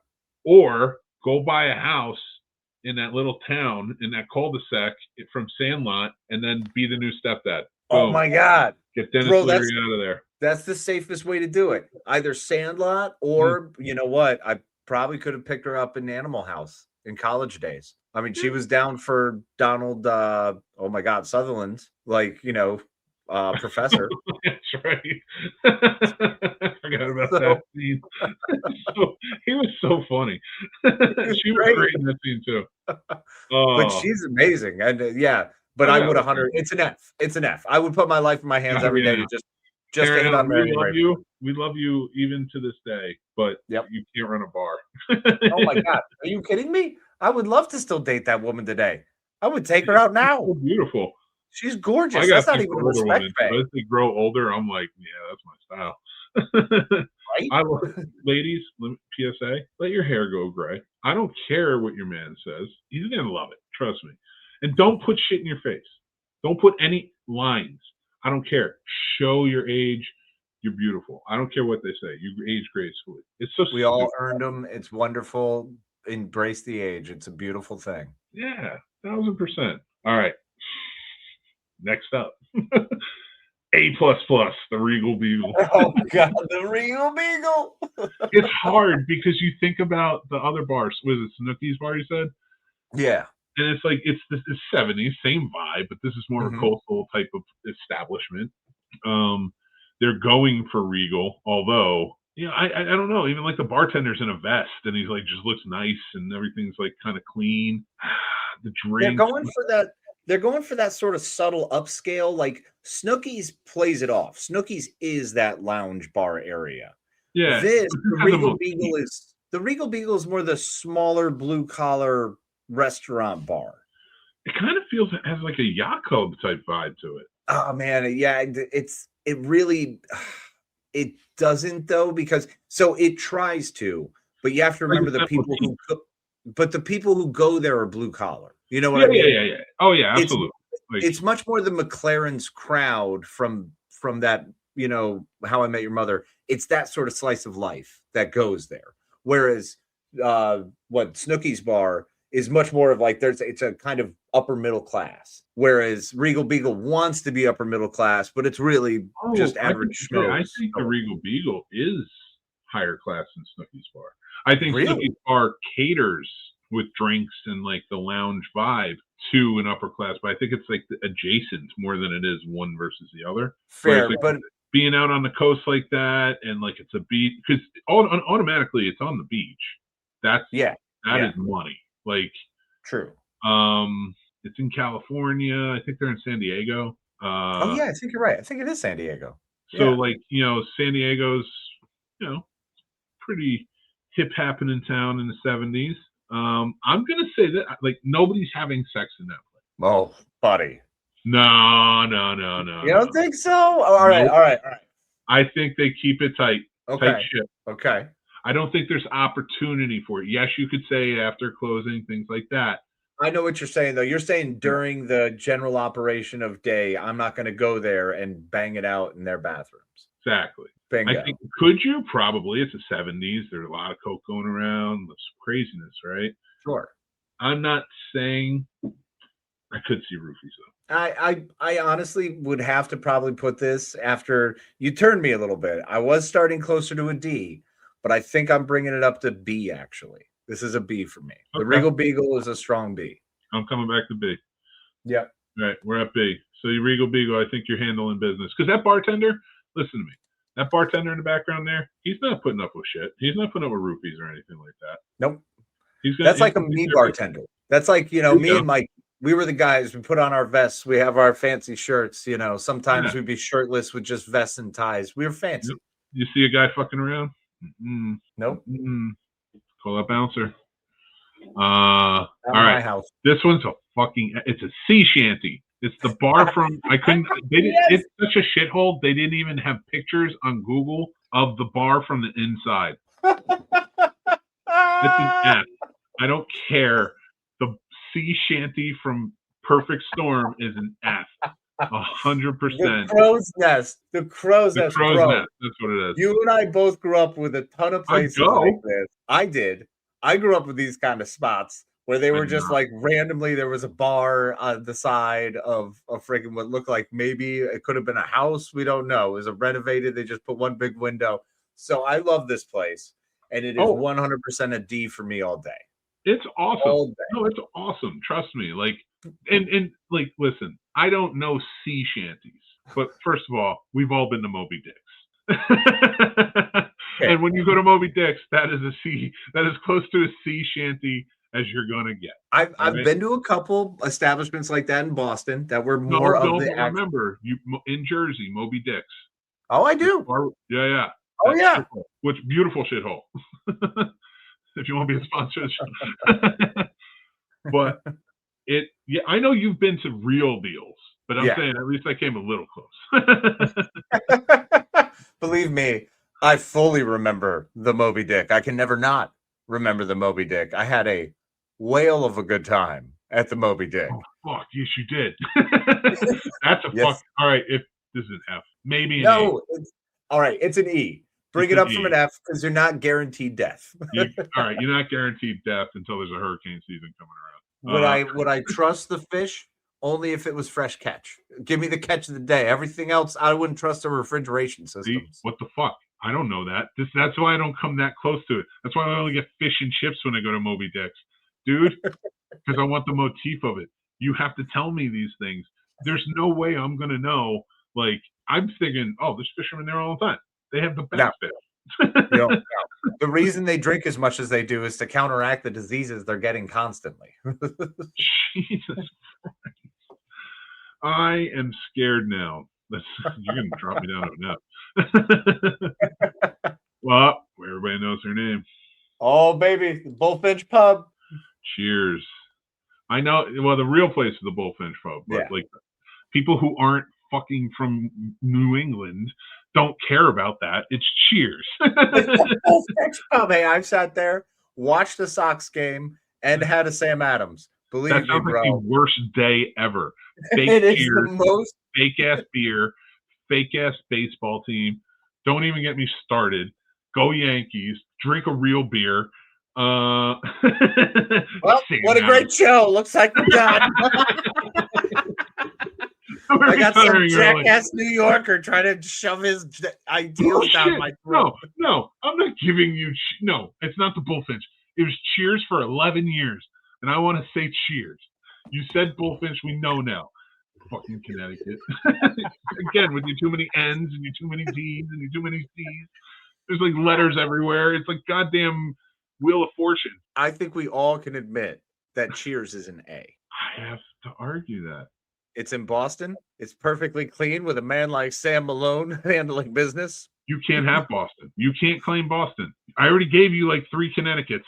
That's fair. No, you gave me my legitimate home, so that's fair. I had the bada bing. I got an F. Every time we get to Jersey, I left the shithouse bar off the list this time around because I figured one Jersey was enough. Sorry. So Boston, I'm sorry, it's not getting an A from me. I'm giving you a Boston. I'll give you a B. All right, I'll take a B because I would definitely take a girl home from there. I would go cruising for chicks to find a Shelley Long there all day. Yeah. You think I'm going to bring the love of my life there to have her ear talked off by Cliff Clavin? Actually, yes. If I was friends with Cliff Clavin or if I knew a guy at a bar who was like Cliff Clavin, I would take them to that bar.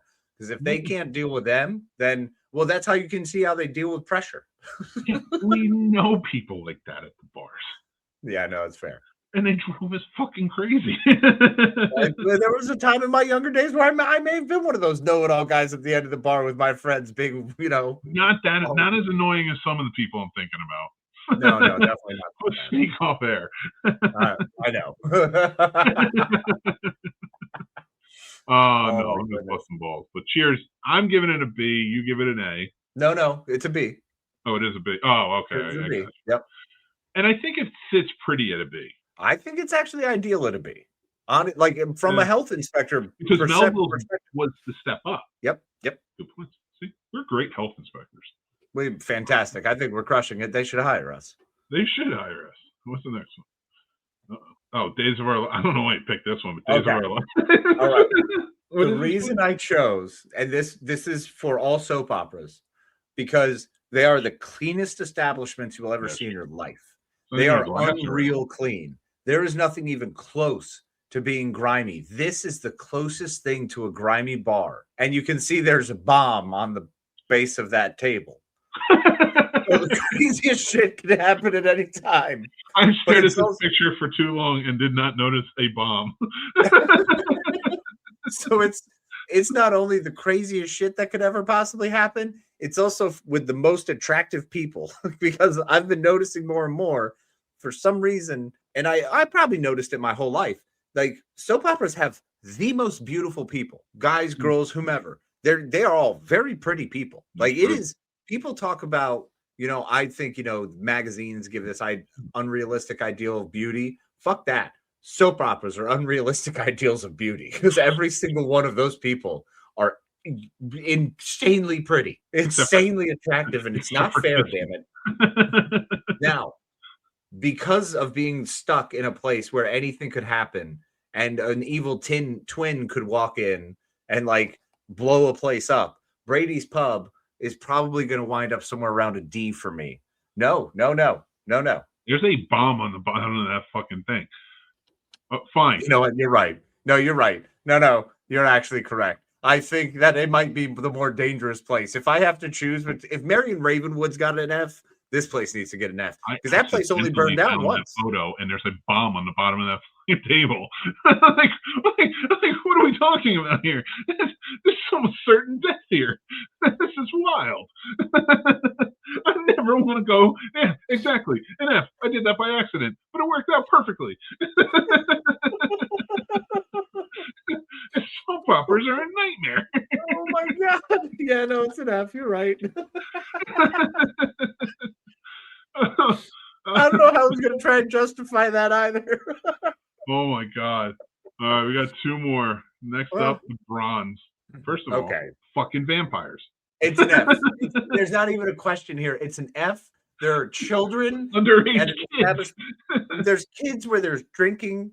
There's vampires coming in and randomly taking people outside. Mind you, they kill them backstage all the time. They kill them in the alley. That alley is a place people have to go to work. They have to throw trash out, which, by the way, why would you not have a dumpster? That's freaking gross. There's just trash bags hanging around so bodies can get thrown into them. That means fucking rats. Oh, tons of rats. I mean, all of them.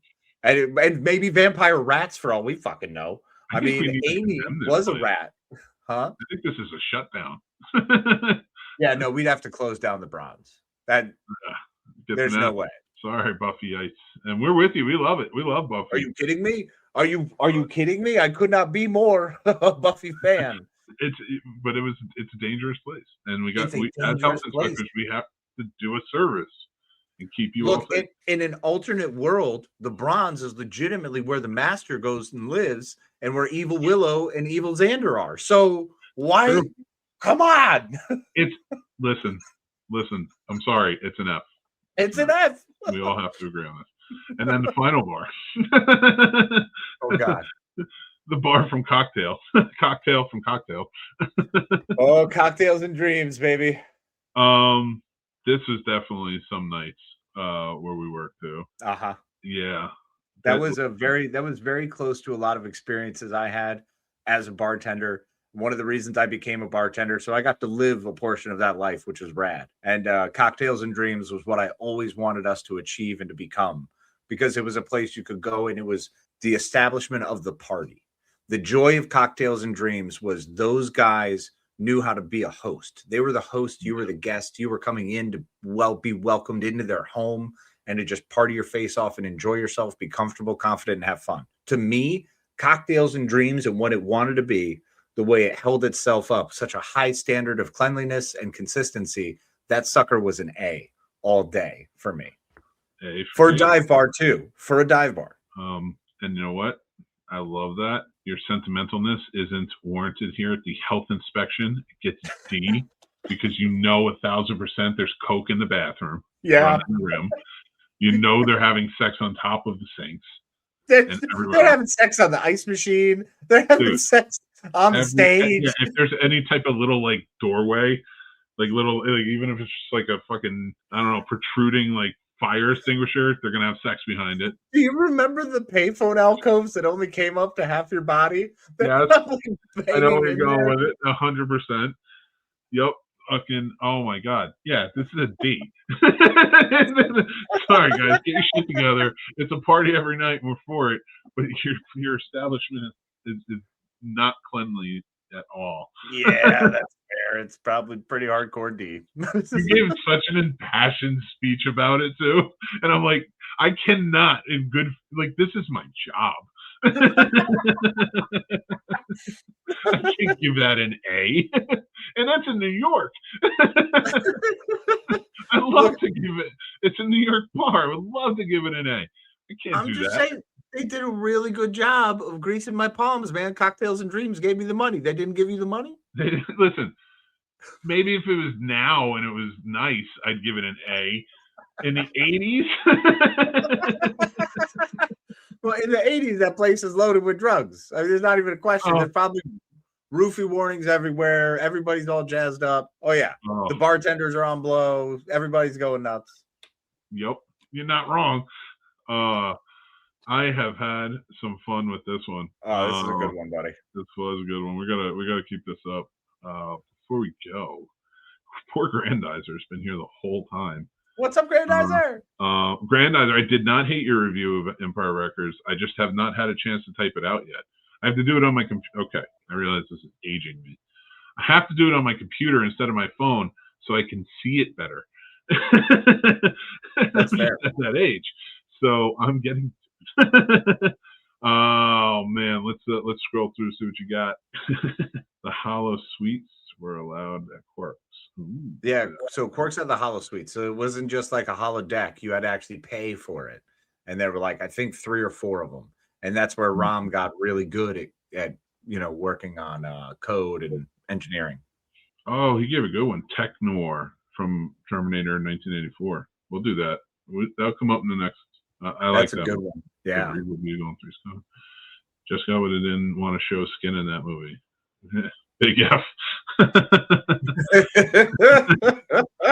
I mean, look, I get it. Well, in your list, it's a Living 1980s TV. Oh, that was the one with the waitresses. That was an upscale place, though. That was. That would, like, from memory, I would probably. I remember a lot of ferns. I remember there's a lot of windows. So it was like a high-rise type place. And there was carpeting.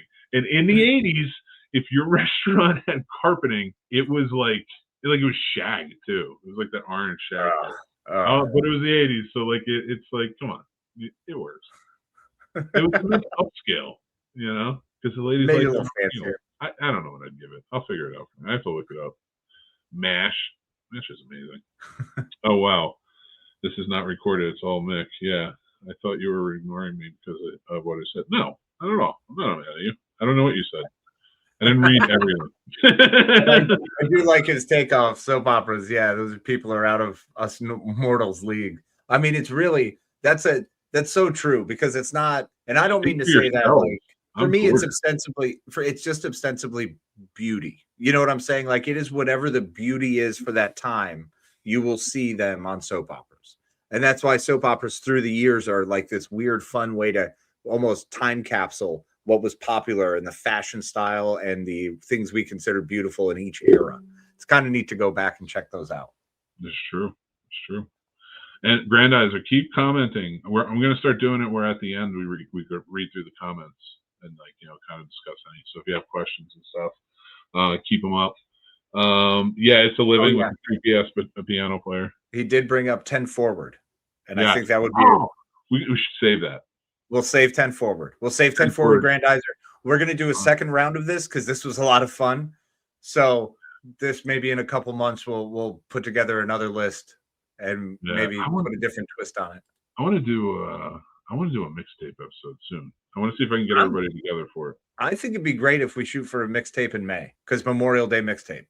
Yeah, there's no CFF this year. Yeah. So, like, maybe to honor it, we'll do... Ooh, Memorial Day horror movie mixtape day. I dig it. Well, no. Why don't we do this? Oh, I'm such an asshole. I do this to myself all the time. You want to do a Memorial Day episode on Memorial Day?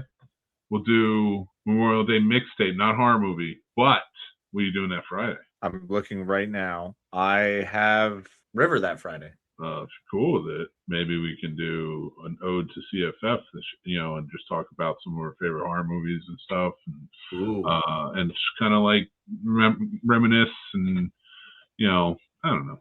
A Requiem for a Con. Requiem for a Con. How much we miss CFF. Yeah, like you, dude. I'm hitting a bit of a depressive state. It's April, and I was been preparing, and it's just fuck. And I'm so sorry. I wish you were there. Unfortunately, it was just work schedules tough to work around, but new job. I would have loved to. I hope they come back. I do too, man. I really hope that they're able to pull out of this. We really love them and appreciate them very much. They're wonderful human beings, and they put on a heck of a show. and really it was a lot of fun. It was a really good thing and beautiful to see building. And it's unfortunate that, hopefully we'll pull out of this and they'll pull out of it and be able to get some semblance of moving forward. But love you, Destiny, Stephanie. Beautiful, beautiful. I think we're gonna get out of here though. We've been blabbering on. I'm getting a little sentimental. Oh no! Oh, mixing his feels. Watch out! Oh no! Oh god! And he asked the right question for that, right? Movies that you once held a job at. All right. Like, wait, movies I worked on? No, I think that means like movies that like. What job did you do that was also in a movie? So like bartending, Cocktails and Dreams, kind of related. Oh. I was like, I worked for a video store. I worked for Suncoast. I worked for a movie theater. Because then we can pull Dawson's. Because remember, they worked at the video store. Literally, every job that has to do with filmmaking in some capacity, I've worked in. Yep. And I am not a wealthy person. Maybe we should have you. Maybe you could relate to Argo. Not Fargo, Argo. Oh man, don't make me cry. Yeah, but I did have a lot of movie jobs. That's all I'm saying. So no, but that's the idea of doing this, because I like this idea of the job you once had. Is what if we did like I could do career opportunities because I was a janitor once. I don't know. I did a lot of shit. I can't remember everything. Like there was a time where I just like moved around, just like took different jobs. Not unlike Bruce Banner. and believe me, folks, if you're questioning that, the music was just as slow and sad, and he did have a orange backpack. I'm really thinking because I was homeless for 6 months. Like, I mean, there's some shit I did. So. I was firefighting. I worked maritime security. I was a letter carrier for the post office. That's right, fun. Dude. So you can watch. We could get you to watch. What was the movie where they were on boats with Bruce Willis in New York? Which one? Was it Striking Distance? Striking Distance. So you could talk about Striking Distance for being your maritime security. No, not quite. For firefighter, it's definitely Backdraft, obviously. The fucking movie, I love it, but at the same time, it's so inaccurate. There's not a mask anywhere. They're not wearing their caps. Oh my god, nothing. Like their jackets are open. What's the point? It's so ridiculous. What are you doing? It takes 30 seconds to put on your bunker gear. That's definitely one of the next show topics, because that's a great one. Is movies that do not represent the jobs we've had. Did we just do that? Did we? I thought we did, like inaccuracies of movies. Dude, I don't care. Oh my god, are we going to do a rerun episode? We just talk about reruns. Anyway. Oh god, rerun episode. Uh-oh. Well, Casey, what you got for us as we? Well, thanks for joining us as always. I hope you all had a great time. I know we were entertained. This was a great show. It was a hoot. So hopefully you all had fun. We brought you a little bit of, joy and levity in this crazy time that we're living in, this wacky world. So as always, we love and appreciate you. Please make sure to like, subscribe, follow, do as much and as many things as you can. And just make sure that you have a good time. You take care of yourself. Be kind to yourself. Be kind to each other. And be well, y'all. And be kind.